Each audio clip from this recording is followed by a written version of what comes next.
Assalamualaikum warahmatullahi wabarakatuh. Selamat pagi kepada Ibu Sri Kiswati sebagai dosen mata kuliah metode penelitian yang kami hormati. Sangat senang sekali karena kami masih diberi kesempatan untuk menjelaskan presentasi hasil proyek kami. Meskipun presentasi ini dilakukan dengan online. Dalam waktu 20-30 menit ke depan, kami akan menjelaskan tentang sebuah metode penelitian dalam sebuah sistem informasi tentang pemberdayaan dan perlindungan hak perempuan dan anak sebagai implementasi program pemerintah berbasis web. Maka, sebelum presentasi dimulai, izinkan saya memperkenalkan diri dan dua rekan saya. Perkenalkan, nama saya Mutia Kusmawardani dengan NIM 121846663. Selanjutnya ada Farhadila Manurung dengan NIM 121849995. Dan yang terakhir ada Cindy Muji Lestari dengan NIM 121811953. Maka presentasi akan dimulai dari bagian latar belakang terlebih dahulu. Saya Mutia Kusmawardani akan menjelaskan bagian latar belakang. Pada tahun 2011, Organisasi Perserikatan Bangsa-Bangsa atau PBB telah menginformasikan bahwa di Indonesia ada sekitar 24 juta perempuan yang mengalami tindak kekerasan. Bukan hanya perempuan, tetapi anak-anak juga. Jika dihitung-hitung, ada sekitar 11,4% dari total penduduk Indonesia yang mengalami tindak kekerasan.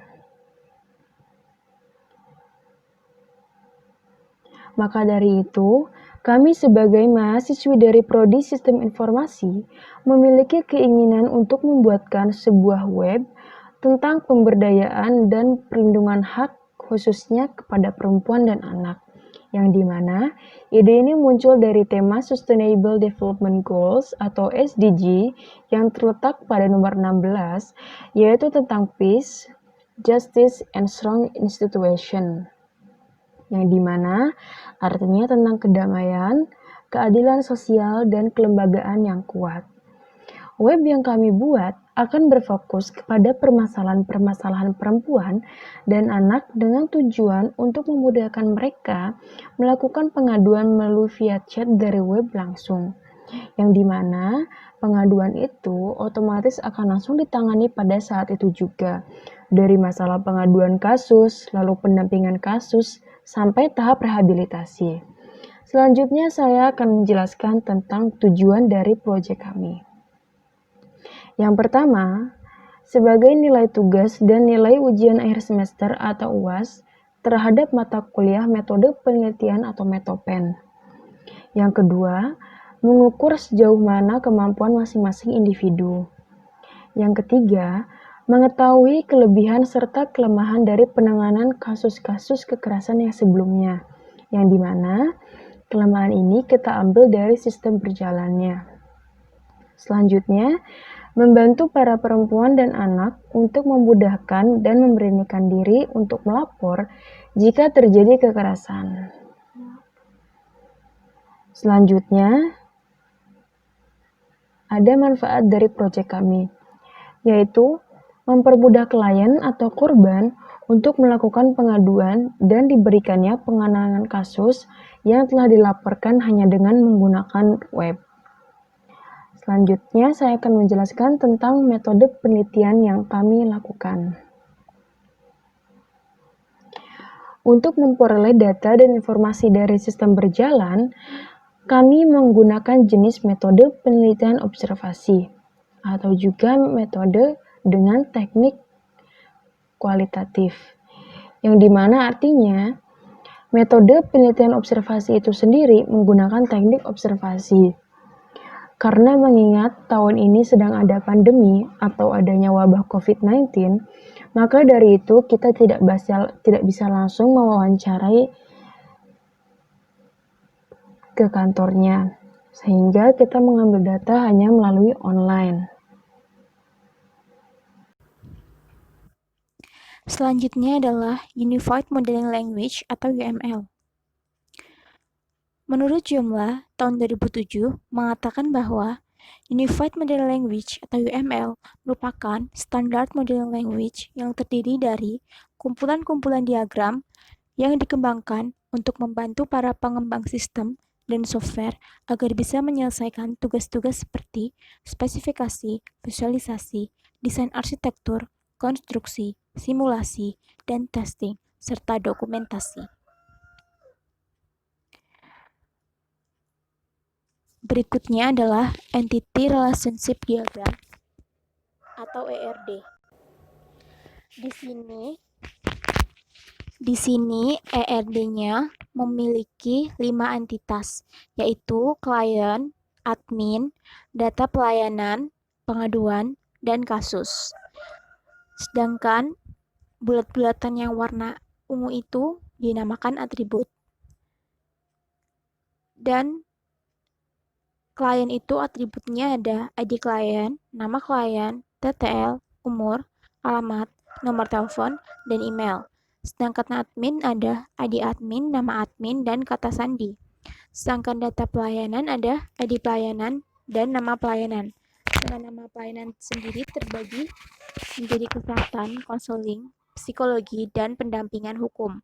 Sedangkan kasus memiliki ID kasus, ID klien, ID pelayanan, tanggal pengaduan, jenis kasus yang terbagi antara fisik, psikologi, dan seksual, serta detail kasus.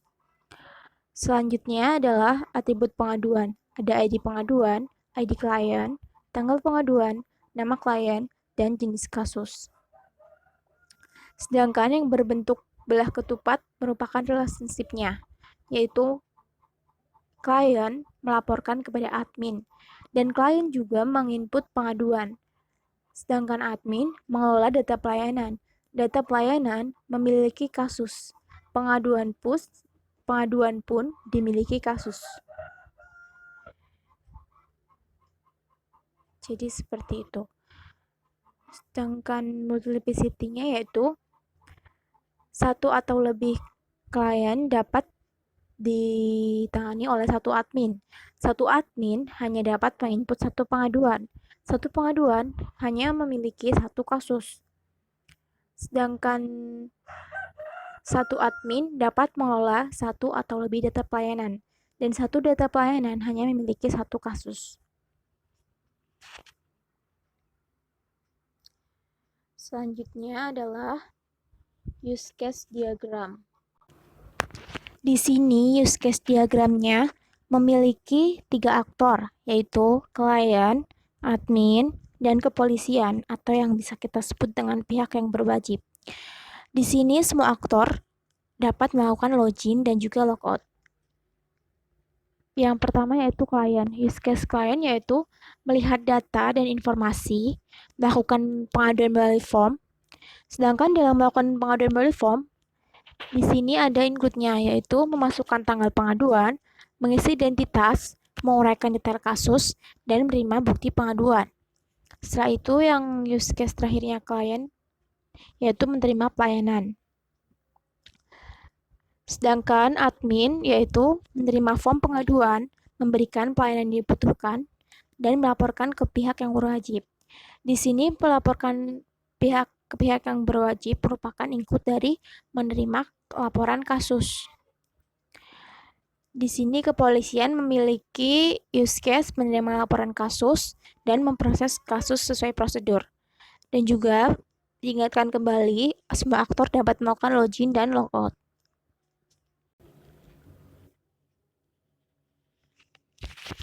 Selanjutnya adalah activity diagram. Di sini activity diagram ini merupakan use case dari mengisi form atau melakukan pengaduan melalui form. Di sini melibatkan dua, yaitu klien dan sistem. Yang pertama ada tombol bulat hitam yang dinamakan dengan initial state atau dimulainya. Di sini klien mengklik pelayanan publik. Setelah itu, sistem menampilkan halaman layanan publik. Dikembalikan lagi kepada klien memilih menu form pengaduan kasus. Lalu sistem menampilkan form pengaduan kasus. Klien mengisi form pengaduan kasus. Di situ mengisi form pengaduan kasus termasuk mengisi nama, alamat, dan lain-lain. Setelah itu, klien mengeklik simpan. Setelah itu sistem menampilkan halaman verifikasi. Di sini halaman verifikasinya adalah memilih antara ya atau tidak. Setelah itu klien memverifikasi data. Jika ya, maka sistem akan menyimpan data dan menampilkan halaman lihat kartu bukti pengaduan. Sedangkan jika tidak, maka akan kembali ke mengisi form pengaduan kasus. Selanjutnya yaitu klien mengeklik lihat kartu bukti pengaduan. Sistem akan menampilkan kartu bukti pengaduan. Klien mengeklik cetak dan sistem akan mencetak kartu bukti pengaduan. Setelah itu selesai.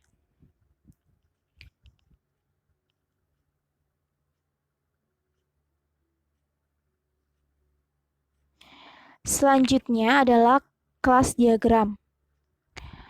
Kelas diagram di sini mempunyai 6 kelas, yaitu klien, pengaduan, kasus, kepolisian, data pelayanan, dan admin. Di sini klien memiliki atribut ID admin, klien memiliki atribut ID klien, nama user, kata sandi, nama klien, alamat, TTL, umur, jenis kelamin, nomor telepon, dan email.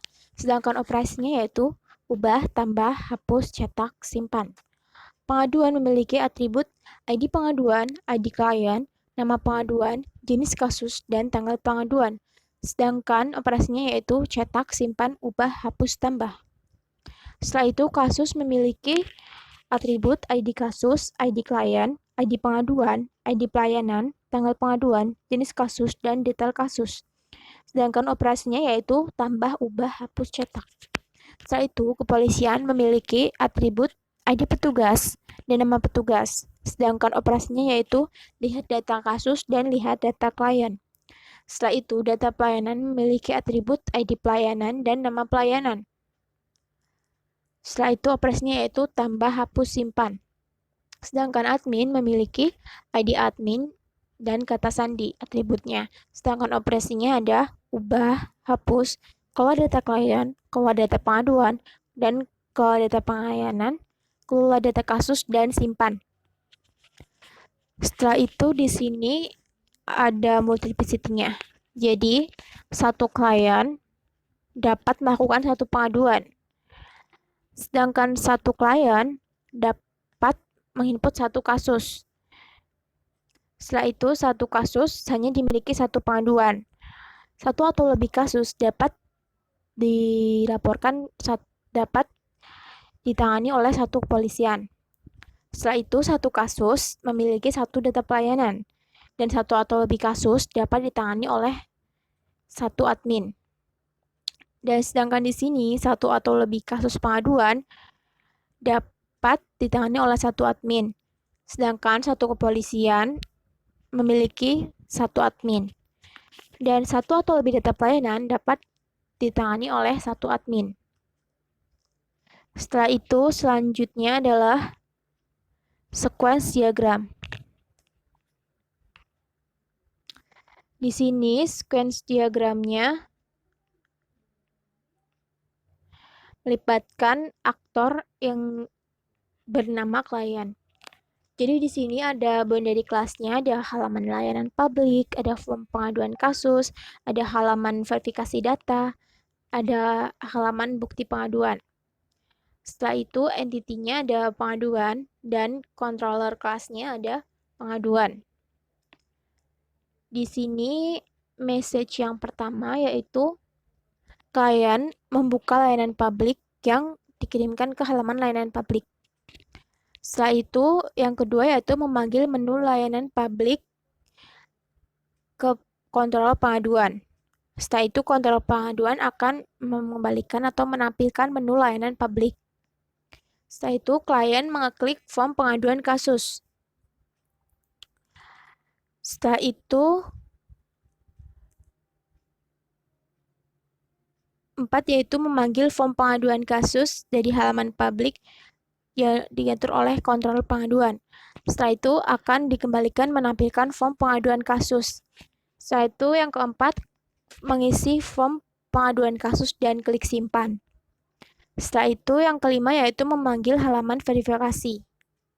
Maka dari controller pengaduan akan menampilkan halaman verifikasi. Yang keenam yaitu klien verifikasi data dan klik ya. Setelah itu halaman verifikasi data menyimpan form pengaduan di entity pengaduan. Setelah itu yang kedelapan adalah klik lihat bukti pengaduan. Setelah itu yang ke-9 yaitu memanggil halaman bukti pengaduan. Sedangkan controller akan menampilkan halaman bukti pengaduan. Yang ke-9 yaitu klik cetak kartu bukti pengaduan di halaman bukti pengaduan. Setelah itu controller pengaduan akan mencetak kartu bukti pengaduan. Setelah itu selesai dan ada tombol destruction di situ. Selanjutnya itu mockup halaman daftar akun. Di sini kita bisa masuk dengan daftar dengan Facebook atau daftar dengan alamat email. Kita mengisi nama lengkap, alamat email, kata sandi, tempat tanggal lahir, alamat lengkap, nomor telepon, daftar. Jika kita mempunyai akun, tinggal masuk ke halaman mockup login. Di sini kita tinggal masukkan alamat email dan kata sandi, lalu klik masuk. Setelah klik masuk, kita masuk ke halaman utama. Di sini ada beranda, profile, data dan informasi, layanan publik, kontak, dan testimoni. Dan di sini juga ada keterangan siapa kita, bisa dibaca oleh user. Selanjutnya, setelah kita mengklik layanan publik, akan muncul form pengaduan klien, standar layanan. Kalau kita mengklik form pengaduan, di sini ada nama lengkap, tempat tanggal lahir, umur, alamat, nomor telepon, alamat email, tanggal pengaduan, jenis kasus, dan detail kasus. Lalu simpan. Di sini juga bisa kita edit kalau jika ada kesalahan.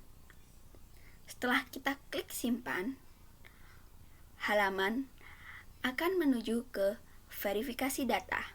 Apakah Anda yakin data yang Anda simpan sudah benar? Kalau iya, kita klik ya. Kalau tidak, kita klik tidak. Kalau kita mengklik ya, otomatis akan masuk ke verifikasi data. Di sini ada terima kasih, data yang Anda masukkan telah berhasil tersimpan. Pengaduan akan segera diproses. Mohon tunggu balasan selanjutnya. Maksudnya, untuk balasan selanjutnya nanti bisa dikirim melalui nomor telepon yang telah diisi atau email Anda. Setelah kita mengisi tersebut, lalu kita bisa melihat bukti kartu pengaduan. Klik untuk melihat bukti kartu pengaduan. Setelah kita mengklik kartu bukti pengaduan akan muncul. Di sini akan muncul tanggal pengaduan, ID kasus, ID klien, nama klien, alamat, dan jenis kasus. Lalu cetak. Untuk kesimpulan, dari hasil analisa dan pembahasan tentang sistem layanan pengaduan di Dinas Pemberdayaan Masyarakat, Perempuan dan Anak atau DPM PPA Yogyakarta, penulisan dapat mengambil kesimpulan di antaranya.